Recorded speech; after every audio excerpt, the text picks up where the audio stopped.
सध्या राज्यभर विविध महानगरपालिकांच्या निवडणुकांची रणधुमाळी सुरू आहे। राजकीय मंडळी एकमेकांवर आरोप प्रत्यारोप करत असून विजयाचा गुलाल कोण उधळणार याकडे सर्वांचं लक्ष लागलं आहे। या पार्श्वभूमीवर काही मराठी कलाकार मुंबई महानगरपालिका निवडणुकीच्या रिंगणात उतरले आहेत। कोणी स्वतः निवडणूक लढवत आहे, तर काही जण आपल्या माणसांसाठी स्वतःच्या खांद्यावर प्रचाराची धुरा सांभाळत आहेत।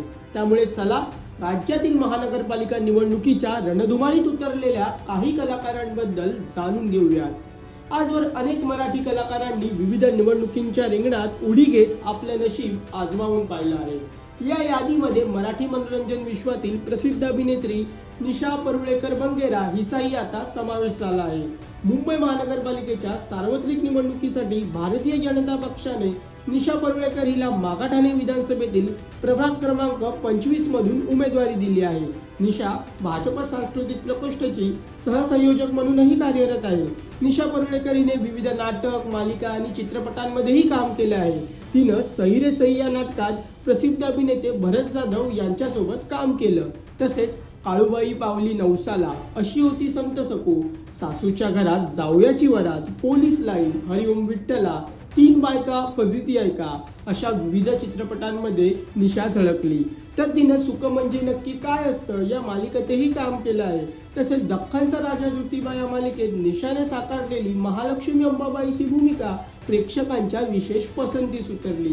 एकंदरीत मराठी मनोरंजन विश्वात वैविध्यपूर्ण भूमिका साकारल्यानंतर राजकारणाच्या आखाड्यात उतरलेली निशा परुळेकर यशस्वी ठरेल का, हे पाहणं महत्त्वाचं ठरणार आहे। राज्यातील विविध महानगरपालिका निवडणुकांमध्ये विशेषतः मुंबई महानगरपालिकेची निवडणूक लक्षवेधी ठरत आहे। प्रसिद्ध अभिनेत्री निशा परुळेकर निवडणुकीला सामोरी जात आहे, मात्र काही कलाकार आपल्या माणसांसाठी व मित्रमंडळींसाठी प्रचाराच्या मैदानात उतरले आहेत। मराठी कला विश्वातील प्रसिद्ध अभिनेत्री तेजस्विनी लोणारी आणि शिवसेनेच्या शिंदे गटाचे नेते सदा सरवणकर यांचे सुपुत्र व युवा नेते समाधान सरवणकर यांचा लग्न सोहळा 4 डिसेंबर 2025 रोजी थाटामाटात पार पडला। या लग्न सोहळ्याला दोन्ही कुटुंबियांसह जवळचे नातेवाईक, मित्रमंडळी आणि राजकीय व कला विश्वातील मंडळी उपस्थित होती। हा लग्न सोहळा पार पडल्यानंतर काहीच दिवसात मुंबई महानगरपालिका निवडणुकीच्या रणधुमाळीला सुरुवात झाली। प्रसिद्ध अभिनेत्री तेजस्विनी लोणारी हिचे पती समाधान सरवणकर हे शिवसेनेच्या शिंदे गटाकडून प्रभाग क्रमांक 194 मधून निवडणूक लढवत आहेत। त्यामुळे आपल्या पतीला साथ देण्यासाठी तेजस्विनी लोणारी सरवणकर प्रचाराच्या रणधुमाळीत उतरली आहे। समाधान सरवणकर यांचा उमेदवारी अर्ज भरताना आणि त्यानंतर प्रभादेवीतील श्री सिद्धिविनायक मंदिरात दर्शन घेताना तेजस्विनी कुटुंबासोबत पाहायला मिळाली। विशेष बाब म्हणजे तेजस्विनी लोणारी हिच्या पतीसह ननंद प्रिया सरवणकर गुरव यांनाही शिवसेनेच्या शिंदे गटाकडून प्रभाग क्रमांक 191 मधून उमेदवारी देण्यात आली आहे। एकंदरीत कुटुंबातील 2 सदस्य मुंबई महानगरपालिकेच्या निवडणुकीच्या रिंगणात उतरल्यामुळे मनोरंजन विश्वात वावरणारी तेजस्विनी लोणारी आता राजकीय विश्वातही वावरताना पाहायला मिळेल।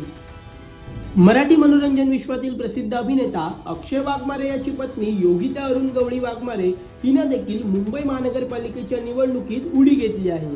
तिनं अखिल भारतीय सेनेकडून भायखळा विधानसभेतील प्रभाग क्रमांक 207 मधून उमेदवारी अर्ज दाखल केला आहे। हा उमेदवारी अर्ज दाखल करताना अभिनेता अक्षय वाघमारे सुद्धा उपस्थित होता। तसेच आपल्या पत्नीच्या मागे खंबीरपणे उभा राहत अक्षय वाघमारे प्रचार फेरीतही पाहायला मिळत आहे। विशेष बाब म्हणजे अक्षय वाघमारेच्या सोशल मीडिया अकाउंटवर योगिता गवळी वाघमारे हिच्या प्रचार व विविध उपक्रमांशी संबंधित फोटोज व व्हिडिओ सुद्धा पाहायला मिळत आहेत। दरम्यान छोट्या पडद्यावरील होम मिनिस्टर या कार्यक्रमातून घराघरात पोहोचलेले महाराष्ट्राचे लाडके भाऊजी, निवेदक व प्रसिद्ध अभिनेते आदेश बांदेकर ठाकरेंच्या शिवसेनेसाठी प्रचाराच्या रणधुमाळीत उतरले आहेत।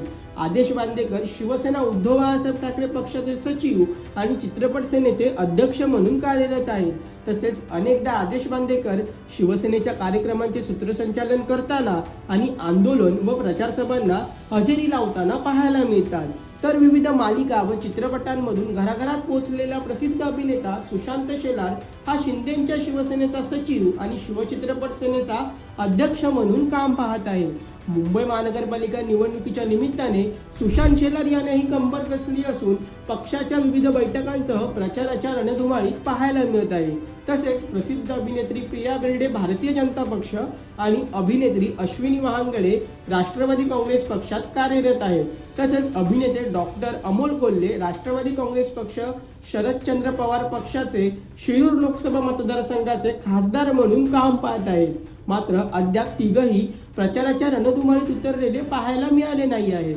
एकंदरीत यंदाच्या महानगरपालिका निवडणुकीच्या निमित्ताने राजकीय आणि मनोरंजन विश्व एकत्र वावरताना पाहायला मिळत आहे. त्यामुळे मनोरंजन विश्वातील कलाकारांच्या लोकप्रियतेचा फायदा राजकीय पक्षांना होतो का हे पाहणं अत्यंत महत्त्वाचं ठरणार आहे. हा व्हिडिओ तुम्हाला कसा वाटला हे आम्हाला कमेंट करून नक्की कळवा आणि मनोरंजन क्षेत्रातील महत्त्वाच्या घडामोडी जाणून घेण्यासाठी लोकमत फिल्मीला सबस्क्राईब करायला विसरू नका. पाहत रहा लोकमत फिल्मी.